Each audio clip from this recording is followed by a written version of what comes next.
దేవుడు జలప్రళయము తీసుకొచ్చిన తర్వాత నోవహు గారు కుటుంబం మాత్రమే బతికారు, మిగిలిన వాళ్ళందరూ చనిపోయారు.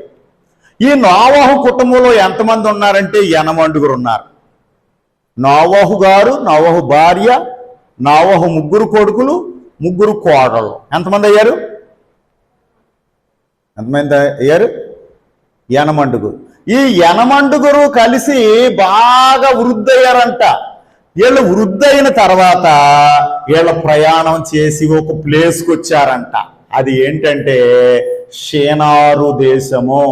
షేనారు దేశంలో ఒక మైదానంలో వాళ్ళు అనుకున్నారంట, మనము పెద్ద గోపురం కట్టుకుందాం, అంతా చెదిరిపోకుండా అంతా ఇక్కడే ఉండి పేరు సంపాదించుకుందాం అనుకున్నారంట. దేవుడు ఏమన్నాడు ఆదమవలతో? అమ్మా ఏమన్నాడండి? మీరు ఫలించి అభివృద్ధి పొంది భూమిని నిండించి లోపరుచుకోండి. భూమిని అంతా నింపమన్నాడా లేదా ఒక ఊర్లో నింపమన్నాడా? భూమి అంతా నింపమన్నాడు. కానీ వారేం చేశారు? షేనారు దేశానికి వెళ్ళి ఇక్కడే ఉందాం, మనం అన్ని దేశాలకు వెళ్ళొద్దు, పేరు సంపాదించుకుందాం, పెద్ద గోపురం కట్టుకుందాం అనుకున్నారు. ఇది ఎవరి ఆలోచన? సైతాను ఆలోచన.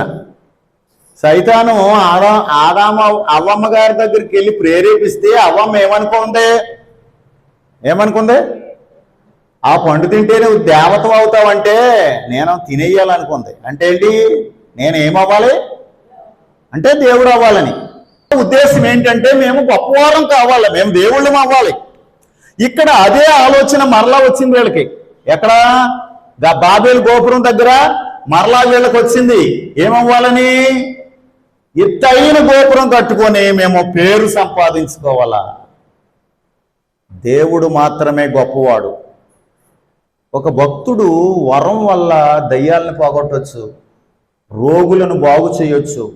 కానీ బాగు చేసింది పాదిరి గారు కాదు. ఎవరో? దేవుడు. ఒక మనిషి ఎప్పుడూ దేవుడు కాలేడు, అవునా కదా? దేవుడు ఆయన సర్వశక్తిమంతుడు. కానీ మనిషి ఏమవ్వాలనుకున్నాడు?